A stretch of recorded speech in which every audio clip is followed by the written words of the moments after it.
प्रभु नित्यानंद, श्री अद्वैत गदाधर शिवासादि गौर भक्तवृंद। हरे कृष्ण कृष्ण कृष्ण हरे हरे, हरे राम राम राम हरे हरे। तो कल हम देख रहे थे कि किस तरह सभी वैष्णव की दशा होती है। कोई भी ये सुनकर सहन नहीं कर पाता कि महाप्रभु संन्यास लेने वाले हैं। और जब महाप्रभु के घर पहुंचने से पहले ही क्या होता है, सब आसपास में ये बात फैल जाती है और उसके द्वारा सच्ची माता को भी ये बात पता चल जाती है। और सच्ची माता को ऐसा जो दुख होता है कि वो पल पल में सोच सोच कर ही बेहोश होकर जमीन पर गिर पड़ती है और उनकी आंखों से लगातार अश्रुधारा बहने लगता है। उन्हें रोकने में वे असमर्थ हो गई। कमल लोचन प्रभु उनके पास आते हैं, उनसे मिलते हैं और उनके पास बैठे हुए हैं और रोती हुए माता सच्ची प्रभु से कहने लगती हैं, नायाई बाप मायेरा छाड़िया, पाप जीव आछे तोरा श्रीमुख चाहिया, कमला नयन तोर श्री चंद्र वदना, अधर सुरंग कुंद मुकुता दशना, अमिया बरीखे ये ना सुंदर वचन, ना देखी वाची वाकिये किसे गजेंद्र गमन, अद्वैत श्रीवास आदि तोर अनुचर, नित्यानंद आछे तोरा प्राणेरा दोसर, परमा बांधव गदाधर आदि संगे, गृहे रही संकीर्तन कर तुमी रंगे, धर्म बुझाई ते बाप तोर अवतार, जननी छाड़ी बा ए कोन धर्मेरा विचार, तुमी धर्ममय यदि जननी,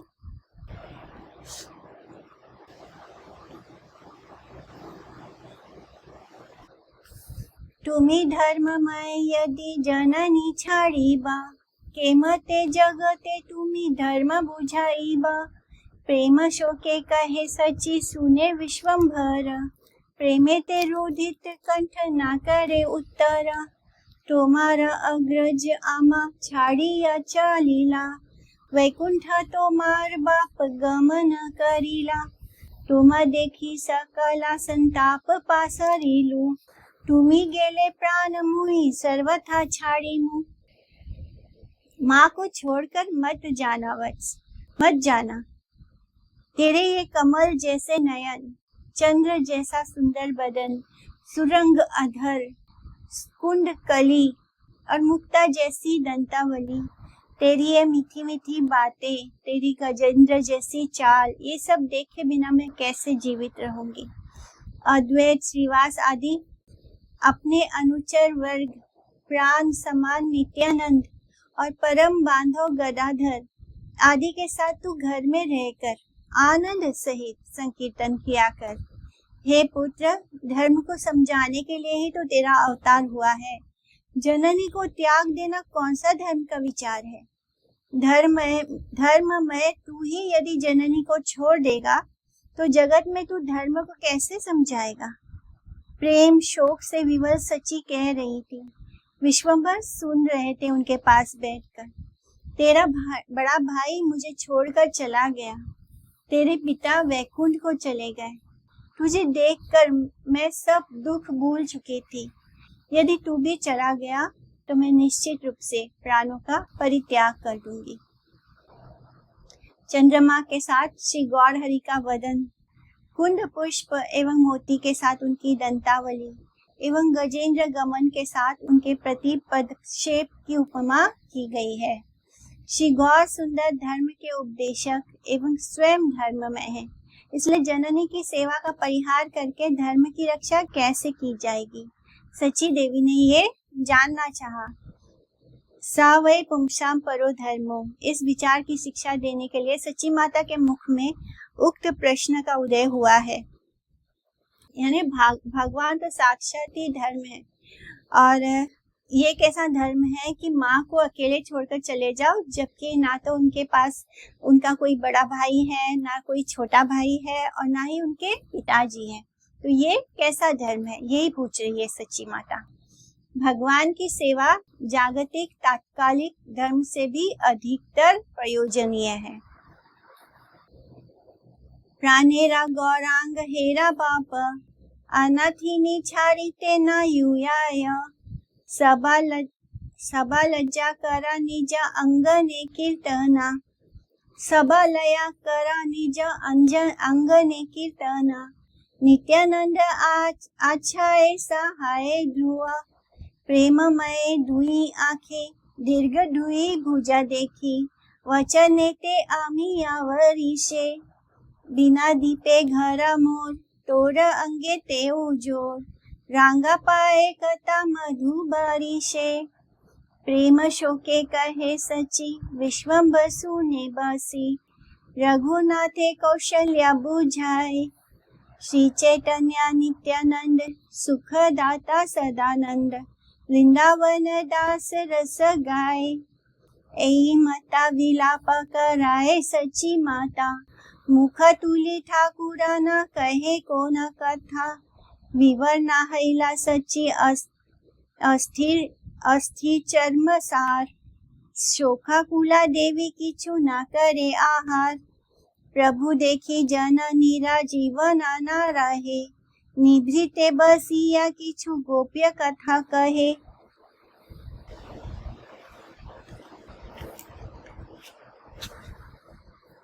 हे प्राण स्वरूप गौरांग, देखो बेटे, अनाथिनी को त्याग देना उचित नहीं है। यानी मेरा तो कोई नहीं है। माँ कैसी हो गई, अपने आप को अनाथिनी कह रही है। सबको लेकर अपने आंगन में कीर्तन किया करो। नित्यानंद तेरे सहायक है। प्रेम से भरपूर तेरी दोनों आंखों को और तेरी दोनों दीर्घ भुजाओं को मैं देखती रहती हूँ। तू जब बात करता है तो मानो अमृत की वर्षा होती है। दीप के बिना भी मेरा घर तेरी अंग प्रभा से जगमगाता रहता है। अरुणाभ चरण कमलों से कितना मधु बरसता है। प्रेम शोक के साथ सची कह रही थी। विश्वम्भर बैठकर सुन रहे थे, कुछ बोल नहीं रहे। ऐसे लग रहा था जैसे रघुनाथ की कौशल्या, राम जी की मैया कौशल्या समझा रही हो। सुखदाता तथा सदानंद स्वरूप श्री चैतन्य और नित्यानंद की महिमा का गुण कीर्तन वृंदावन दास कर रहे हैं। इस प्रकार से सची माता विलाप कर रही थी। सिर झुकाए हुए ठाकुर चुपचाप बैठे थे, कुछ भी नहीं बोल रहे थे। विवर्ण हुई सची के अंगों में केवल अस्थि और चर्म ही शेष रह गए थे। बिल्कुल उनका देह कैसा हो चुका था, कंकाल की तरह, और कुछ नहीं था, केवल अस्थि यानी हड्डियों का ढांचा जैसे उनका शरीर था। शोक से आकुल होकर देवी ने आहार करना भी छोड़ दिया था। प्रभु ने जब देखा कि जननी जीवन का त्याग करने जा रही है, तब वे एकांत में बैठकर जननी को कुछ गोपनीय कथाएं सुनाने लगे। प्रभु बले माता तुम्हें स्थिर करा मन, सुना यत्ता जन्म आमी तोमारा नंदन, चित्त दिहा सुना अपना गुण ग्राम, कोना काले आछीला तो मारा प्रश्नि नाम, तथा आछीला तुम्ही आमारा जननी, तबे तुम्ही स्वर्गे हैले आदिती आपनी, तबे आमी हैलो वामन अवतार, तथा ओ आछीला तुम्ही जननी आमार, तबे तुम्ही देवाहुति हैला आर बार, तथा ओ कपिल आमी नंदन तोमार, तबे ता कौशल्या हैला आर बार तुम्ही, तथा ओ तोमार पुत्र रामचंद्र आमी, तबे तुम्ही मथुराए देवकी हैला, कंसासुर अंतपुरे बंधने आछीला, तथा ओ आमार तुम्ही आछीला जननी, तुम्ही से देवकी तोमार पुत्र आमी, आरो दुई जन्म ए संकटन आरंभे, हई बा तोमार पुत्र आमी अविलंबे, मोर अर्चा मूर्ति माता तुम्ही से धरनी, जीवा रूपा तुम्ही माता नामेर जननी, ऐ मत तुम्ही आमार माता जन्मे जन्मे, तोमार आमार कभू त्याग नाही मर्मे, आमायाए ऐ सब कही लाए कथा, आर तुम्ही मनो दुख ना करा सर्वथा। तो महाप्रभु को अब लगता है कि माँ अपने प्राणों को अब बस त्यागने ही वाली है, क्योंकि उन्होंने खाना पीना सब छोड़ दिया था। फिर माँ को एक कोने में ले जाकर वो कुछ गुप्त बातें बताने लगते हैं। प्रभु कहने लगे कि माता, अपने मन को स्थिर कीजिए। जितने जन्मों में मैं आपका पुत्र रहा हूँ उस बारे में सोचिए। अपने गुण समूह के विषय में मन लगाकर सुनिए। किसी समय आपका नाम कृष्णी था, तब आप मेरी जननी थी, आप मेरी माता थी। फिर आप स्वर्ग में जब आदिति बनी, तब मैंने वामन अवतार के रूप में आपके गर्भ से आविर्भूत हुआ था, वहां भी आप मेरी जननी थी। फिर आप देवहूति नाम से आविर्भूत हुई, वहां भी मैंने कपिल नाम से आपके पुत्र हुआ। फिर एक बार आप कौशल्या के रूप में आविर्भूत हुई, वहां भी मैं आपके पुत्र रामचंद्र बना। फिर आप मथुरा में देवकी हुई, उस समय आप कंस नाम के असुर के अंतपुर में बंदी थी, वहां भी आप मेरी जननी थी। आप वही देवकी है और मैं आपका वही पुत्र हूँ। संकीर्तन के आरंभ में मेरे 2 जन्म और होंगे। मैं बहुत जल्दी ही तब भी आपका पुत्र बनकर आऊंगा। हे माता, पृथ्वी स्वरूपा, आपसे मेरी अर्चा मूर्ति प्रकाशित होगी और जीवा रूप से आप नाम की जननी बनेंगी। इस प्रकार से जन्म जन्म में आप मेरी माता हैं। हम दोनों का कभी एक दूसरे से पार्थक्य नहीं है, यानी हम दोनों कभी एक दूसरे से अलग हुए ही नहीं। निष्कपट रूप से मैंने ये सब आपको बता दिया है। अब आप कभी भी और दुख मत करना। अर्चा मूर्तियां मिट्टी आदि की होती है और भगवान नाम शब्दात्मक है, इसलिए सच्चिनंदन के ये 2 अवतार हैं, एक अर्चा अवतार, दूसरा नाम अवतार। कली काले नाम रूपे कृष्ण अवतार, यही गौर सुंदर की वाणी है। अर्च विग्रह, श्री रूप, श्री स्वरूप एवं श्री नाम, ये तीनों अभिन्न है। नाम विग्रह स्वरूप 3 एक रूप है, 3 भेद नहीं, 3 चिदानंद रूप। भगवान का नाम, भगवान का विग्रह और भगवान का स्वरूप, इन तीनों में कोई भेद नहीं, यानी साक्षात भगवान, उनका स्वरूप जो है, पहला उनका स्वरूप, दूसरा उनका विग्रह जो हम मंदिरों में दर्शन करते हैं, और तीसरा भगवान का नाम। ये तीनों अभेद है, इन तीनों में कोई भेद नहीं है।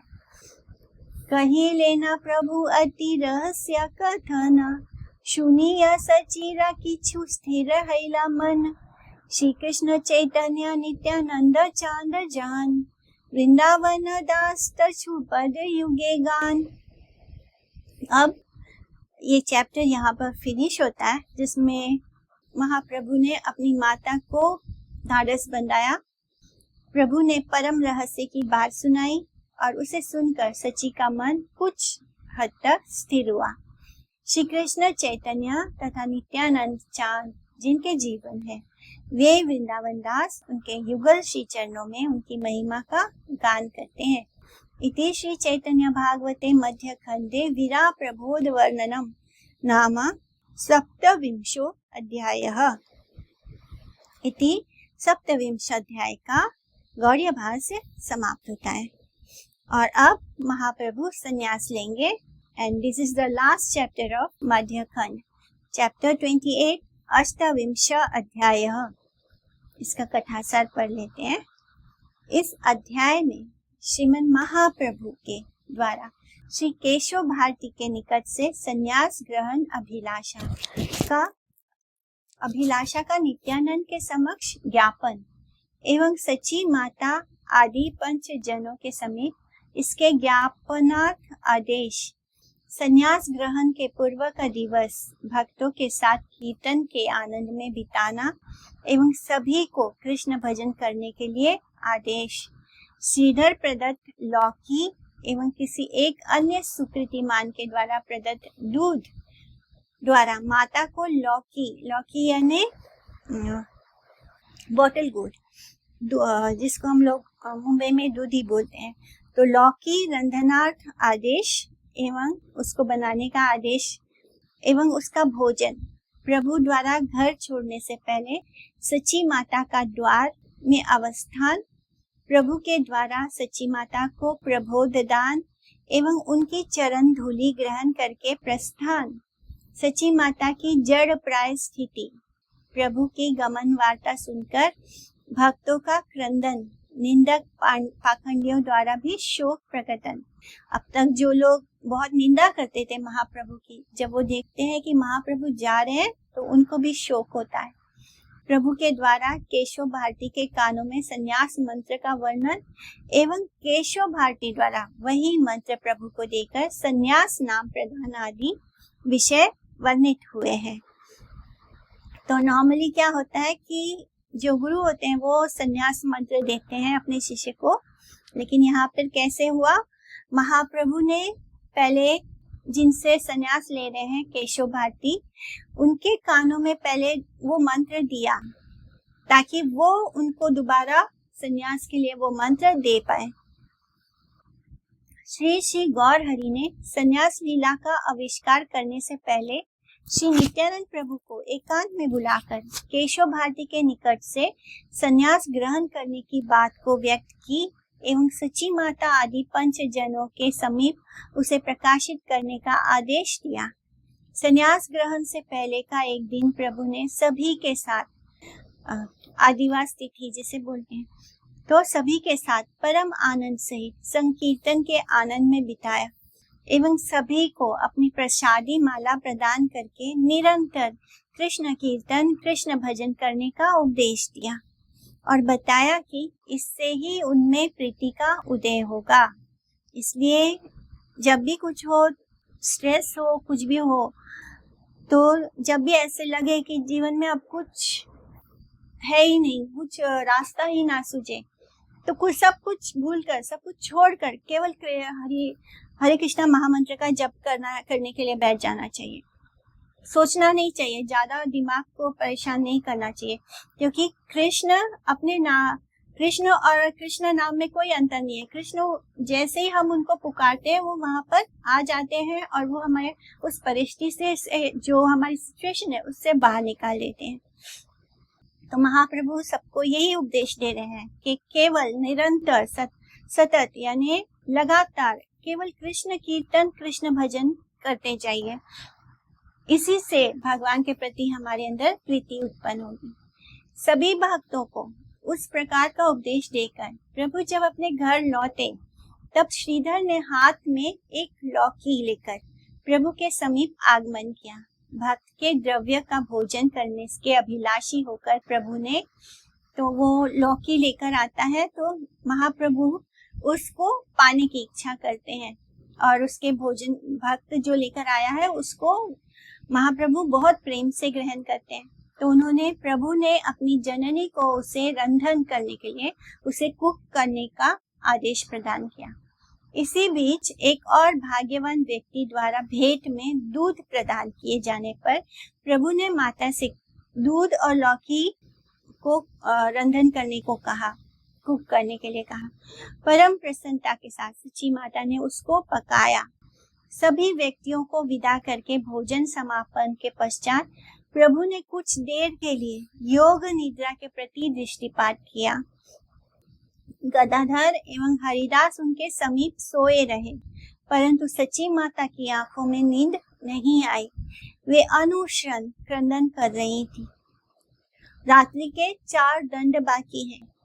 यह जानकर महाप्रभु द्वारा यात्रा की तैयारी प्रारंभ करने पर गदाधर ने उनके साथ जाने की इच्छा प्रकट की, किंतु प्रभु ने अकेले जाने की अभिलाषा व्यक्त की।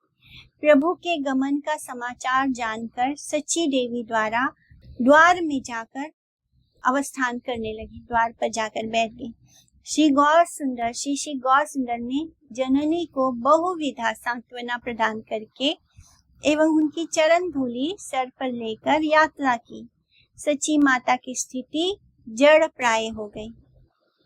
जैसे कि उनके अंदर प्राण ही नहीं है। भक्त वृंद जब प्रातः सुबह प्रभु को प्रणाम निवेदन करने के लिए आए, तब उन सब ने सची माता को बहिर्द्वार में देखा, बाहर द्वार पर देखा। श्रीवास द्वारा कारण पूछे जाने पर सच्ची माता उत्तर देने में असमर्थ रही। उनके नेत्रों से केवल अश्रु विनिर्गत होने लगे।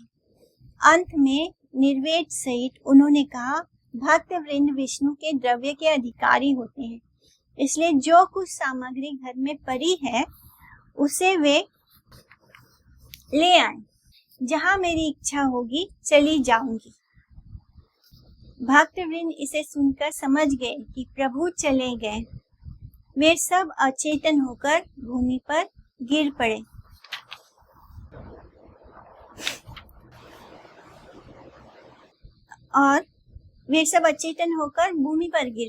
कुछ देर तक क्रंदन करने के पश्चात भक्तवृंद सची माता को घेर कर बैठ गए। सारे नाडिया में प्रभु के प्रस्थान का समाचार फैल गया। इसे सुनकर पूर्व निंदक पाखंडी जन भी क्रंदन करने लग गए एवं प्रभु को पहले पहचानने में असमर्थ होने के कारण पश्चाताप करने लगे, क्योंकि जब महाप्रभु ने सीरियसली संन्यास लेकर सब कुछ त्याग दिया तब उनको बुद्धि आती है और तब उनको लगता है कि हमने महाप्रभु को एक्चुअली में पहचानने में गलती कर दी, हम उनको ऐसे ही लाइटली लेते रहे। श्रीमन महाप्रभु गंगा के उस पार जाकर कंटक नगर में उपस्थित हुए। प्रभु ने जिन जिन व्यक्तियों को अपने साथ गमनार्थ आदेश दिया था, वे सभी वहां आकर प्रभु से मिल गए। केशव भारती के निकट जब प्रभु पहुंचे तो प्रभु के श्री अंग की ज्योति देखकर केशव भारती उठ खड़े हुए। केशव भारती को स्तुति निवेदन करके प्रभु ने उनसे कृपा करने का अनुरोध किया। मुकुंद आदि भक्त वृंद कीर्तन करने लगे एवं प्रभु आवेश में नृत्य करने लगे। अनेक लोग वहां आकर एवं प्रभु के रूप का दर्शन करके चमत्कृत होने लगे। प्रभु की भक्ति देखकर केशव भारती ने कहा कि जगत गुरु भगवान लोगों को शिक्षा देने के लिए पधारे हैं। चंद्रशेखर आचार्य विधि योग कार्य करने लगे। नाई प्रभु की शिखा का मुंडन करने के लिए बैठा, परंतु वो क्रंदन करने लग गया। उसकी हिम्मत ही नहीं हो रही महाप्रभु के शिखा को मुंडन करने का। नित्यानंद प्रमुख भक्तवृंद भी क्रंदन करने लगे। अंतरिक्ष में स्थित देव वृंद भी अश्रु विसर्जित करने लगे। अंत में दिन की समाप्ति पर जैसे तैसे शौर्य कार्य संपन्न हुआ, यानी उनका मुंडन संपन्न हुआ और संपन्न होने पर सर्व शिक्षा गुरु श्री गौर सुंदर ने छल पूर्वक भारती केशव भारती के कान में संन्यास मंत्र कहकर, यही संन्यास मंत्र है ना, इस प्रकार पूछा। प्रभु की आज्ञा से भारती ने उसी मंत्र को प्रभु के कानों में सुना दिया। अरुण वसन धारण करने पर प्रभु का श्री अंग यानी गेरुआ वस्त्र धारण करने पर प्रभु का श्री अंग अपूर्व रूप से शोभित हो रहा था। केशव भारती द्वारा प्रभु को संन्यास नाम प्रदान करने की इच्छा करने पर शुद्ध सरस्वती ने भारती की जीवा पर अधिष्ठित होकर कहा कि ये कृष्ण कीर्तन प्रचार पूर्वक जगत को चैतन्य प्रदान कर रहे हैं, इसलिए इनका नाम श्री कृष्ण चैतन्य। ये सुनकर चारों ओर जय जय ध्वनि गूंज उठी एवं आकाश से पुष्पों की वर्षा होने लगी। स्टार्ट करते हैं श्लोका। जय जय श्री गौरांग विष्णु प्रिय नाथ, जीवगण प्रतिकर शुभ दृष्टिपात। विष्णु प्रिया के नाथ श्री गौरांग की जय हो, जय हो। हे प्रभु, जीवों के प्रति शुभ दृष्टिपात कीजिए। एई मते आछे ना ठाकुर विश्वंभर, संकीर्तन आनंद करे ना निरंतर। स्वेच्छामय महेश्वर कखने की करे, ईश्वर मर्म के हा बुझिते ना पारे। निरवधि परानंद संकीर्तन रंगे, हरि से थाके न सर्व वैष्णवेरा संगे। परमानंद विवला सकल भक्त गण, पासरी रहिला सभे प्रभु रगमन। सर्व वेदे भावेन ये प्रभु रे देखीते, क्रीड़ा करे भक्त गण से प्रभु सहिते। इस प्रकार से ठाकुर विश्वंभर निरंतर संकीर्तन के आनंद में रहते थे। स्वेच्छामय महेश्वर ना जाने कब क्या करे। ईश्वर का मर्म कोई नहीं समझ सकता है। प्रभु सभी वैष्णवों के साथ निरंतर परानंदमय संकीर्तन के रंग में रहा करते थे। सभी भक्त वृंद परम आनंद में विवल रहने के कारण प्रभु के चले जाने की बात ही भूल गए। जिन प्रभु के दर्शनों की अभिलाषा सभी वेद करते रहते हैं, वही प्रभु भक्तों के साथ क्रीड़ा कर रहे हैं। मूर्तिमंत वेद विग्रह गण यानी भगवान जो है वो साक्षात वेद ही है।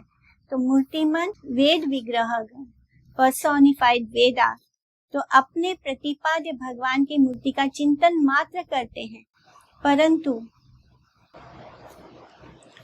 भगवत भक्तगण साक्षात उस श्री मूर्ति के साथ एकत्र क्रीड़ा करते हैं। यानी जो वेद है वो भी भगवान का चिंतन मात्र ही कर पाते हैं, लेकिन ये जो भक्त हैं वो साक्षात भगवान के साथ क्रीड़ा कर रहे हैं। यदि न चालीबा प्रभु संन्यास करीते, नित्यानंद स्थाने ताहा कहिला निभृते। शुना शुना नित्यानंद स्वरूप गोसाई, एक था भांगी पे सभे पंच जन थाय। ए संक्रमण उत्तरायण दिवसे, निश्चय है चालीबा आमी करीते संन्यासे। इंद्राणी निकटे कोटाओ नाम ग्राम, तथा आछे केशव भारती शुद्ध नाम। ताना स्थाने आमारा संन्यास सुनिश्चित, एही 5 जने मात्र करीबा विदिता। तो महाप्रभु ने पूरा प्लान कर लिया कि कब उनका संन्यास होगा, कौन लोग उनके साथ जाएंगे।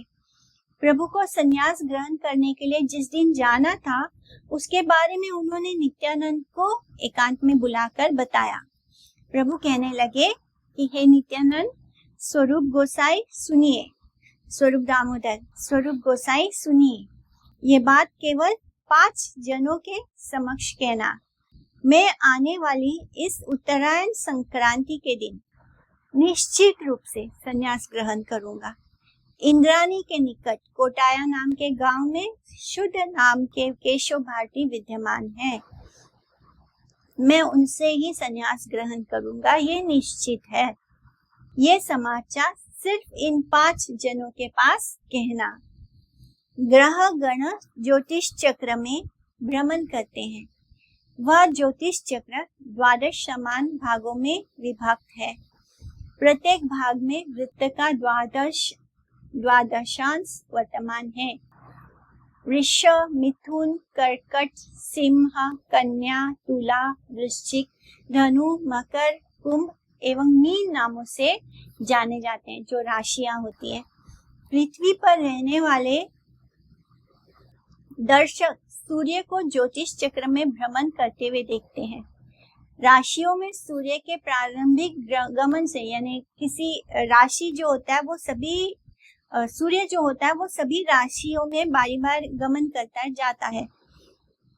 इस तरह राशियों में सूर्य के प्रारंभिक गमन को रवि संक्रमण कहा जाता है और कर्कट राशि में रवि के प्रवेश करने का नाम है दक्षियायन और मकर राशि में रवि के प्रवेश करने का नाम है उत्तरायण। और प्रति सौर वर्ष में ही एक बार दक्षिणायन संक्रमण एवं दूसरी बार उत्तरायण संक्रमण होता है। मकर संक्रमण अर्थात धनु राशि से मकर राशि में संक्रमण दिवस को ही उत्तरायण संक्रमण कहते हैं। स्थिर राशि चक्र नक्षत्रों से गिना जाता है। जल राशि चक्र का संक्रमण दिवस एवं स्थिर राशि चक्र में रवि संक्रमण अयनांश परिमित दिवस संख्या में व्यावहित है।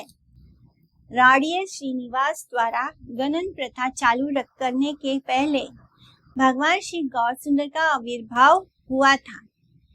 1455 शकाब्द में उनके तिरुभाव की कथा लिपिबद्ध है। इसके बाद श्रीनिवास ने 1489 शकाब्द से गणन प्रथा चलित की। उसे बांग्लादेश के स्मार्ट श्री रघुनंदन ने उनके परवर्ती समय में गणन विधि के नाम से लिपिबद्ध किया है। परवर्ती समय में 1513 एवं 1521 शकाब्द में श्री राघवानंद ने क्रमशः सिद्धांत रहस्य एवं दिन चंद्रिका नाम के 2 ग्रंथों को प्रकाशित किया। दिन चंद्रिका एवं परवर्ती समय में दिन कौमुदी आदि सारिणियों से आजकल बांग्लादेश यानी बंगाल में पंजिकाएं बनाई जाती हैं, यानी जो कैलेंडर होता है वो बनाई जाती है। निरयन पथ यानी आश्रयहीन पथ गणित विचार ही श्रीमान महाप्रभु के समय में बांग्लादेश में प्रचलित विधान था। इसलिए निरयन मकर संक्रांति ही इस स्थान पर लक्षित है। यानी इस पूरे डिटेल से ये कंक्लूजन मिलता है कि उन्होंने मकर संक्रांति के दिन संन्यास आश्रम ग्रहण किया था। इसलिए ये सारा डिटेल बताया गया है, जो मुझे बहुत समझ में नहीं आया है, सिर्फ मैंने रीड किया। इंद्रानी उस समय में प्रचलित एक प्रसिद्ध स्थान था। उन्होंने कहा कि इंद्रानी में निकट जो कटोया गांव है वहां पर वो संन्यास लेंगे। तो इंद्रानी उस समय में प्रचलित एक प्रसिद्ध स्थान था। वर्तमान में काटोया के समीप इंद्रानी परगने की अवस्थिति है। काटोया इसी स्थान पर आजकल वर्तमान जिले में उस नाम का एक सदर अवस्थित है, काटोया नाम से। ब्यांडेल बारहार बाया लाइन में इस नाम का रेलवे स्टेशन भी है। ये स्थान आज भी गंगा के किनारे अवस्थित है। केशव भारती कौन है? केशव भारती एक सन्यासी थे।